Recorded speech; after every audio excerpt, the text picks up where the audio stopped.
the speech, the keynote we're about to hear, is not about leadership in a time of urgency. It's something a little less delicate, but I will allow Emma, our lovely speaker, to share that herself.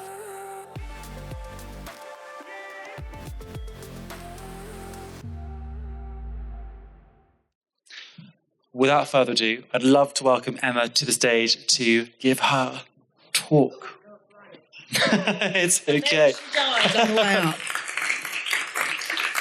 Hi, yes, if you were expecting me to talk about leadership, what is it? Leadership in the face of urgency. I suppose what this story is about is how something pretty serious happened in my life and how I've led my way through this.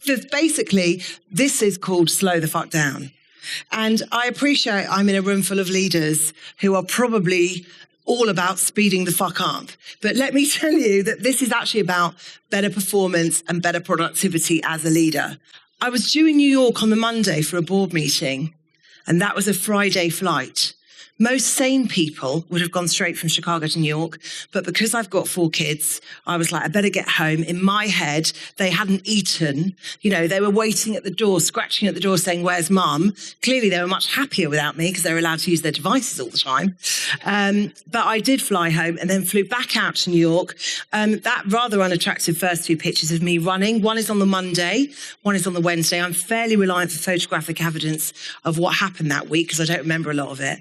But, you know, this is a picture of somebody who's doing, I imagine, living a life quite similar to yours, trying to exercise to keep my mental and physical well-being going. So up early, running by the Hudson, all day, full day board meeting, out somewhere fabulous in the evening, cocktails, drinking a lot of coffee to keep myself upright. And then the third picture the fourth one at the bottom, that was a party. We had a big party we were hosting on the Friday night for all of our team in the US. And then that last picture is in a place in Soho. We went for brunch just before we got on the plane. And that picture was taken at 12:08. And at 12:13, I stood up to go to the toilet, slipped gracefully, I'm told, back down the back of a chair, and had a cardiac arrest. So left on my own in the hospital, I took it upon myself to share what happened to me on social media. Now, that was a really stupid idea because my kids didn't know I was ill, my clients didn't know I was ill, and we kept it really tight. We didn't know how to survive. But, you know, and what this post says, you probably can't read it from there. It's like, I'm not, as someone who's a believer that social media shouldn't just be for the positive, here I am, mum of 4, running 2 businesses and a charity. I'm in New York and I think I wrote a heart attack at the time because I didn't quite know what was going on. And I wrote my story and I put at the end, #slow the fuck down. Everywhere I look, I see people that are burning out. Let's all calm down, #slow the fuck down. And you probably can't see the numbers over there, but there are 92,000 engagements, 9,000 comments and 9 million views. Now, link that sort of number on Instagram or TikTok isn't that unusual. But to get 9 million views on LinkedIn is unheard of. So there are 3 things, 3 big chunks. 1 is make better choices. And that sounds really bloody obvious, but it isn't that easy. 2 is manifest, don't stress. Now, manifestation gets a really bad rap. People think, you know, I've read the book The Secret, I'm going to ask for a feather and it will come. This is the science behind actually choosing your outcomes. This is athletic behavior. And the last one is about look after you. I feel like I am representative of most people who put their happiness slightly in front of ourselves. When that happens, I'll be happy. When I'm, rich enough, when I'm loved enough, when I'm thin enough, whatever the fuck it is. And you know what? You never get there. For most people, that's the question. So my cardiologist's advice to me, take everything down a notch, everything. You can still exercise, you can still drink coffee, you can still drink alcohol, you can still live your life, but take everything down a notch. And this is how I've done it. Most of the time, our decisions are made on the 3 things that our unconscious mind's telling us. 1 is fear.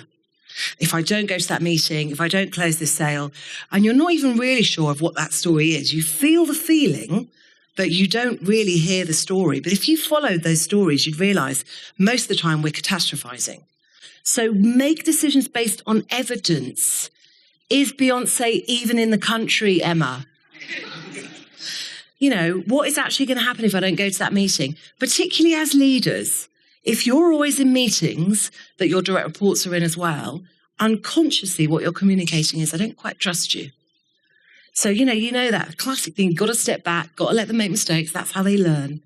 But look at your diary and think, what could I not be doing? Ground yourself in the present. So at 4 o'clock in the morning, when those thoughts are loud and you feel you don't have a choice but to listen, you do have a choice. And you can just go, actually, I'm lying in bed. Everything's calm. No one's at risk. Everything is okay. But it's just about saying, okay, all those voices have positive intentions. Sometimes the negative voice you could be afraid of. So when you get those 4 o'clock thoughts, just go, get to know them all. That's negative, Ninny. Don't want to listen to you now, love. I'm going to pass the mic to Nurturer, who's going to tell me to get back to sleep. If you're leading people that you can see are running on this fear, connect with that, help them, recognize it's just a thought, what's actually happening. Let's make sure from a business point of view, we are making decisions based on evidence. We do it all the time. Where's the data? You have to know what it is you want, because whatever you think it is that you're going to get, that's what will happen. You have to know what it is and then know you can have it. Because if you think you can't have it, that 95% of your unconscious mind will create that.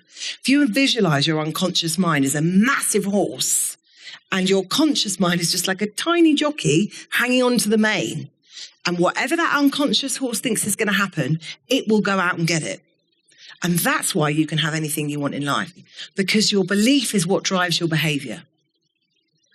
The belief is the thing that it starts with. Your belief drives your feelings drive your behavior drives your outcome, and then it goes back round. So, for example, you're in a big pitch situation. You think you're going to win it. You will behave much more. You'll feel confident. You'll behave confidently. You'll win it, and then that reinforces the cycle. Similarly, the negative beliefs reinforce the cycle.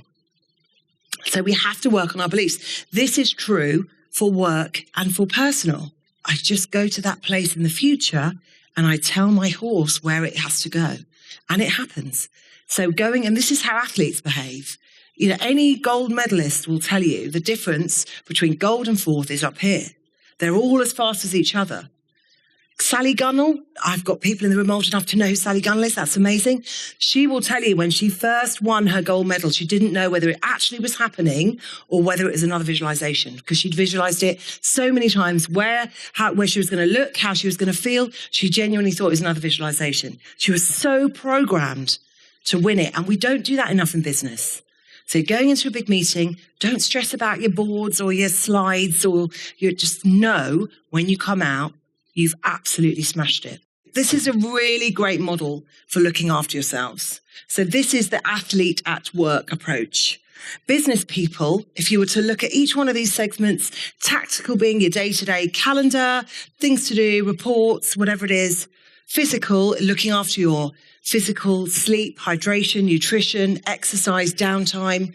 Mental, we just talked about the power of outcome setting. Emotional, choosing your mood. Making sure you have the right support around you, making sure you're not going home to be more people that are draining you. They're like, who is in your team? And I don't mean physical team, but who are those people? You could just get a little WhatsApp in the middle of the day and they lift your energy. If you've got the right people around you who can challenge you and make you feel, some of my best friends are my biggest challengers. My husband's my biggest challenger and me his. So this isn't about having yes people around you. This is about avoiding those people who, for whatever reason, suck the life out of a room when you need to have the energy. So do bear that in mind. I am still me. I am still Neil, who's at the back of the room, has known me for 51 years. I am still me. My question to you is, from what you've heard, how can you make better choices to slow the fuck down? And how can you help your teams?